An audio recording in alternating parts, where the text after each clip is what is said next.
নমস্কার বন্ধুরা, আজকে আমি নিম পাতার কীটনাশক বানাবো আমার ছাদ বাগানের গাছেদের জন্য। তো দেখুন, টাটকা টাটকা নিম পাতা পেড়ে নিয়ে চলে এলাম আর একটা সসপ্যান নিয়ে নিলাম। এবার এই নিম পাতাগুলোর এই দেখুন এই রকম ডাঁটাগুলো বাদ দিয়ে দিয়ে শুধু পাতাগুলো নিয়ে নেব। এই রকম নিম পাতা যদি আমাদের হাতের কাছে থাকে তাহলে ঘরোয়াভাবে এই রকম ফ্রেশ নিম কীটনাশক আমরা ঘরেই বানিয়ে ফেলতে পারি। আর এই কীটনাশকটা বানিয়ে গরমের সময় ৩-৪ দিন ঘরে রাখা যায়, আর শীতের সময় কিন্তু ৭ থেকে ১০ দিন রাখা যায়।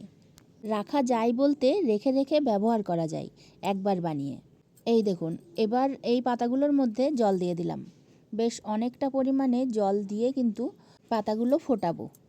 ছাদ বাগানে জৈবভাবে যদি গাছ করতে চাই তাহলে এইটুকু খাটনি তো আমাদের খাটতেই হবে, আর ভালোবেসেই খাটতে হবে।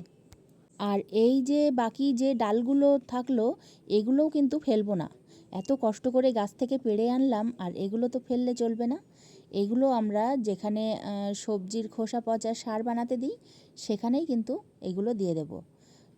এগুলোও পচে গিয়ে জৈব সার তৈরি হবে। আর এইদিকে দেখুন, আমি গ্যাসে বসিয়ে দিলাম পাতাগুলো। বেশ কিছুক্ষণ ধরে পাতাগুলো ফুটতে দেব। এবার একটু ঢাকা দিয়ে দিলাম সসপ্যানটা। বেশ কিছুক্ষণ ধরে তো ফুটবে, এতটা সময় আমি কি করব। দেখুন কি করব, হঠাৎ করে মনে হলো একটা কাজ করে নিই। এই যে দেখছেন, এটা হলো স্ক্রু ড্রাইভার। এই স্ক্রু ড্রাইভারটা খারাপ হয়ে গেছে, তো এই স্ক্রু ড্রাইভারটা দিলাম গরম করতে। আর এদিকে মিষ্টির কন্টেনারগুলো সব রেডি করে নিলাম। এগুলো কিন্তু বেশ কিছুদিন ধরে আমি ঘরে জমিয়ে রেখেছিলাম। তো এইগুলোর সব নিচের দিকটা ছিদ্র করে নেব গাছ লাগানোর জন্য। আপনারা তো জানেন আমি এই মিষ্টির কন্টেনারে ছাদ বাগানে গাছ লাগাই। গাছ লাগাই বলতে ছোট ছোট গাছ আমি এই কন্টেনারেই তৈরি করে নিয়ে তারপরে গিয়ে পার্মানেন্ট জায়গায় বসিয়ে দিই, তাহলে গাছগুলো খুব সুন্দর গ্রোথ হয়। এখন ভাবছি এই মিষ্টির কন্টেনারগুলো সব নিচের দিকটা ছিদ্র করে নিলাম। এগুলোতেই আমি চন্দ্রমল্লিকার কাটিং বানাবো। যখন যেটা মনে আসে তখন কিন্তু আমি সেটাই করতে থাকি। আবার এখানে যদি এই বর্ষার সময় কোনো বীজ বসানোর দরকার হয়, বর্ষায় তো খুব ভালো বীজ অঙ্কুরিত হয় না, সেই জন্য এই রকম কোটোয় যদি কোনো বীজ দেওয়া যায়, দিয়ে একটু শেডের নিচে রাখা যায়, তাহলে খুব সুন্দর চারা তৈরি হয়। তো সেটাও করা যেতে পারে। তো দেখা যাক, কন্টেনারগুলো তো রেডি করে রাখি, তারপরে যখন ইচ্ছা তখন আমি এই কন্টেনারে গাছ লাগাতে পারবো।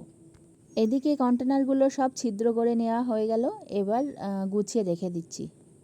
এভাবেই কিন্তু একটু বুদ্ধি করে কাজ করলে ছাদ বাগানটাকে খুব সুন্দরভাবে আমরা সাজিয়ে রাখতে পারবো।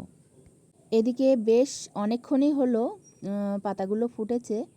এই দেখুন, জলের কালারটা একদম চেঞ্জ হয়ে গেছে, একদম সবুজ কালার এসে গেছে।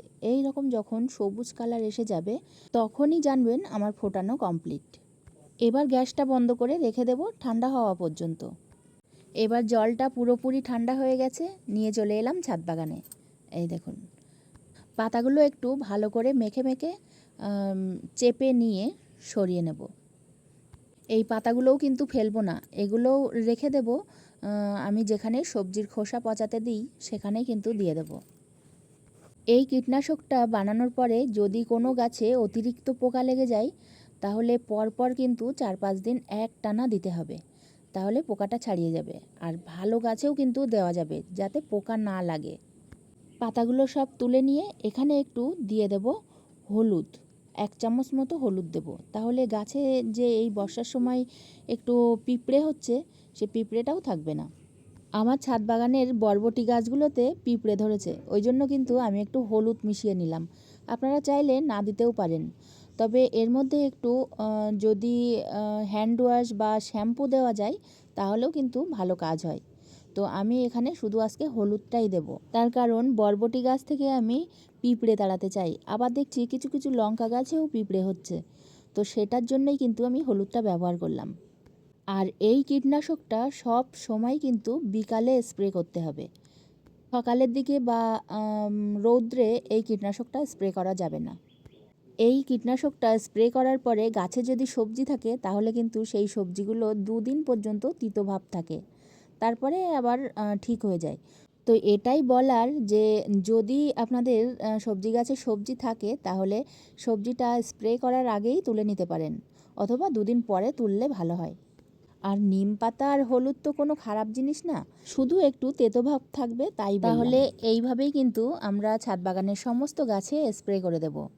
এই স্প্রে করতে করতে ভিডিওটার একেবারেই শেষের দিকে চলে এসেছি। আপনারা যারা শেষ পর্যন্ত দেখলেন তাদেরকে অসংখ্য ধন্যবাদ। আর যারা আমার নতুন বন্ধু আছেন তাদের যদি ভিডিওটা ভালো লাগে তাহলে লাইক, কমেন্ট, শেয়ার করে আমার এই ছাদ বাগানের সঙ্গেই থাকবেন। সবাই খুব ভালো থাকবেন, সুস্থ থাকবেন। দেখা হবে পরের ভিডিওতে।